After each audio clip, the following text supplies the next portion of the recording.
بسم اللہ الرحمن الرحیم۔ السلام علیکم ورحمۃ اللہ وبرکاتہ۔ الحمد للہ رب العالمین والصلاة والسلام علی رسولہ الکریم، اما بعد۔ عن ابن عباس رضی اللہ تعالی عنہما قال ان النبی صلی اللہ علیہ وسلم بعث معاذا الى الیمن فقال ادعهم الى شہادت ان لا الہ الا اللہ وانی رسول اللہ فإنهم أطاعوا لذلك فعالمهم إن الله قد افترض عليهم 5 صلوات في كل يوم وليلة فإنهم أطاعوا لذلك فعالمهم إن الله افترض عليهم صدقة في أموالهم تؤخذ من أغنيائهم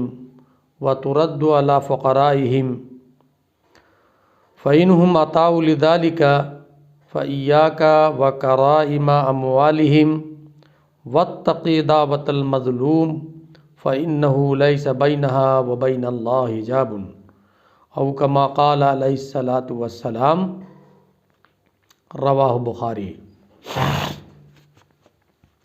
حضرت عبداللہ بن عباس رضی اللہ تعالیٰ عنہ سے روایت ہے کہ نبی صلی اللہ علیہ وسلم نے حضرت معاذ ابن جبل کو یمن کی جانب رخصت کرتے ہوئے وصیت فرمائی کہ تم ان لوگوں میں پہنچ رہے ہو جن کو کتاب دی گئی تھی، اور ان کو سب سے پہلے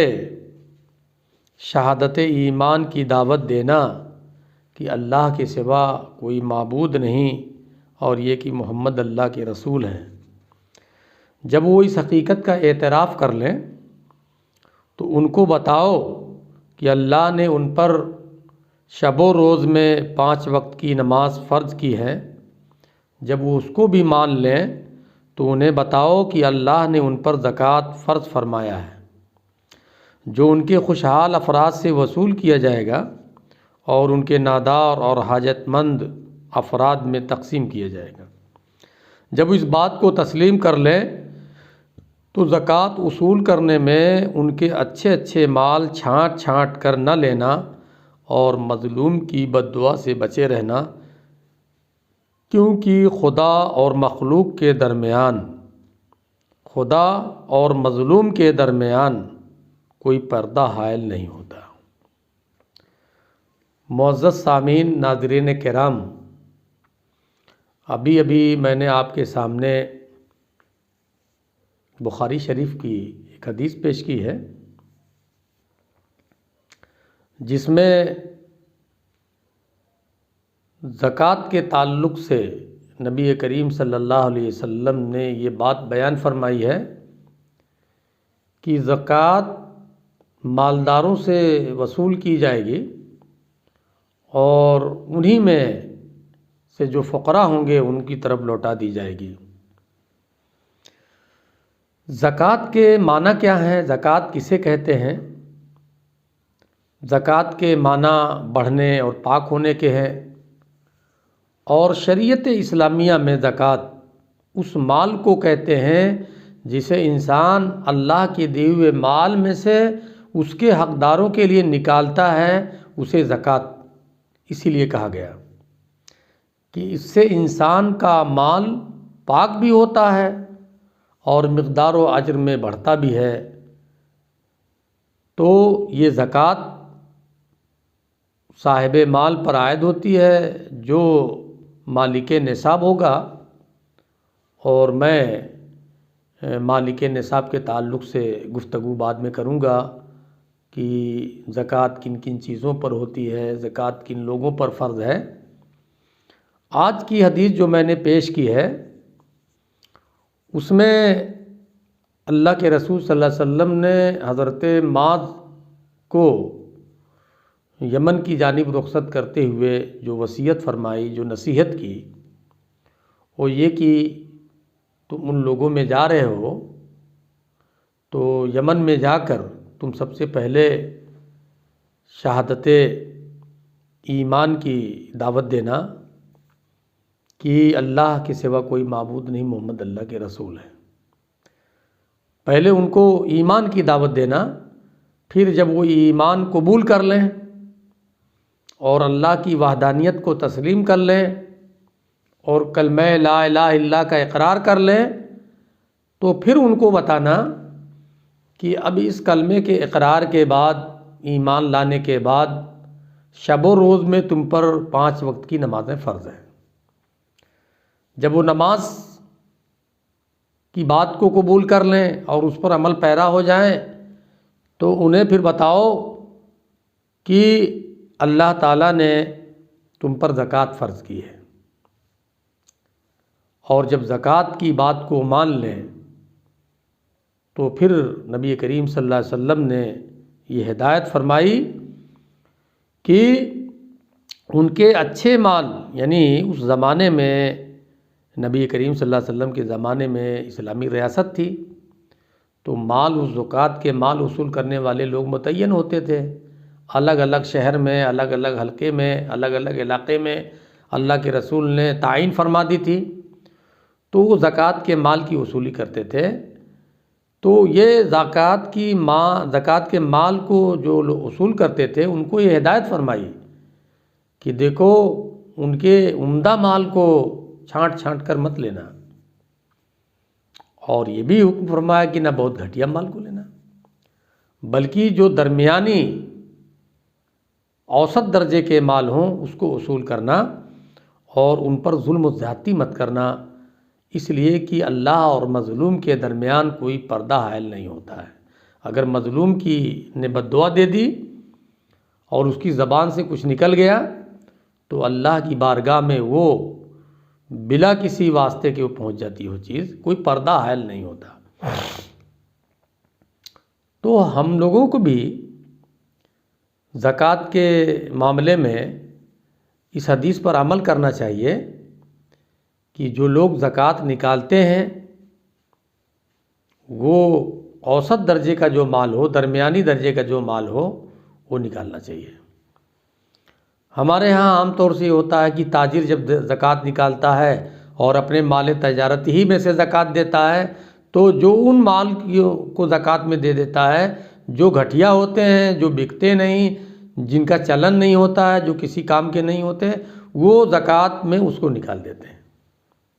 ایسا نہیں ہونا چاہیے۔ یا ہم زکوٰۃ نکالتے ہیں غلے وغیرہ کی، تو ہم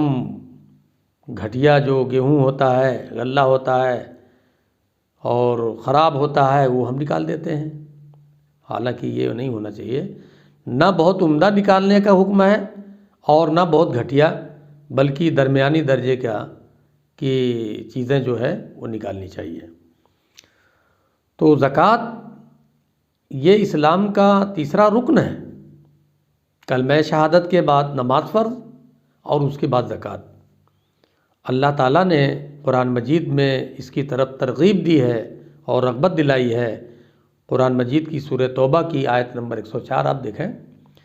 کہ خذ من اموالہم صدقہ تطہرہم وتزکیہم بہا، اے نبی تم ان کے اموال میں سے صدقہ یعنی فرض زکوٰۃ اور نفلی صدقہ وصول کرو، جس سے تم ان کو پاک و صاف کر دو گے۔ دوسری جگہ اللہ تعالیٰ نے ارشاد فرمایا سورہ حج میں آیت نمبر 41،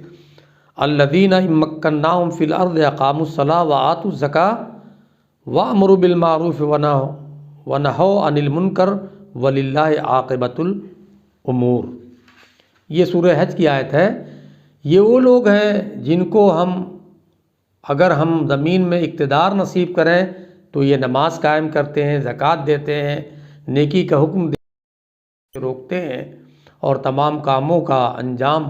اللہ ہی کے لیے ہے۔ یعنی مسلمانوں کو زمین میں جو غلبہ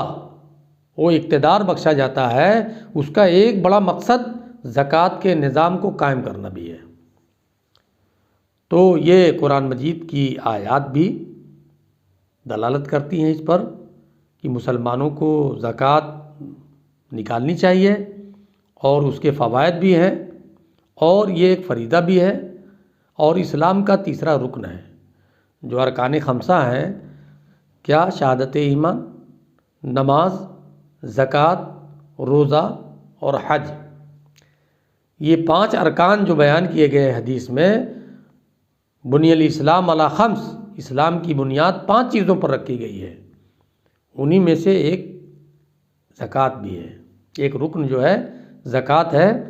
تو زکوٰۃ کے تعلق سے ہم لوگوں کو سنجیدہ رہنا چاہیے، اور اللہ کے رسول صلی اللہ علیہ وسلم نے ایک دوسری جگہ فرمایا کہ تم میں سے ایک حدیث وہ حضرت ابی کبشہ رضی اللہ تعالیٰ عنہ سے روایت ہے کہ نبی کریم صلی اللہ علیہ وسلم نے فرمایا کہ میں 3 چیزوں پر قسم کھاتا ہوں اور تم سے ایک حدیث بیان کرتا ہوں، اسے یاد رکھو۔ ایک یہ کہ کسی صدقے سے کسی مال میں کمی نہیں آتی۔ کیا بتایا؟ کسی صدقے سے کسی مال میں کمی نہیں آتی، اور دوسرے یہ کہ کسی پر ظلم کیا جائے اور وہ اس پر صبر کرے تو اللہ اس پر عزت کا دروازہ کھول دیتا ہے۔ تیسرے یہ کہ جو شخص اپنے اوپر بھیک مانگنے کا دروازہ کھولتا ہے تو اللہ تعالیٰ اس پر تنگ دستی کا دروازہ کھول دیتا ہے۔ یہ ترمذی شریف کی حدیث ہے۔ یہ 3 باتیں جو نبی کریم صلی اللہ علیہ وسلم نے بتائی کہ صدقہ نکالنے سے، زکوٰۃ نکالنے سے مال میں کمی نہیں آتی، دوسرے یہ کہ ظلم کوئی کر رہا ہے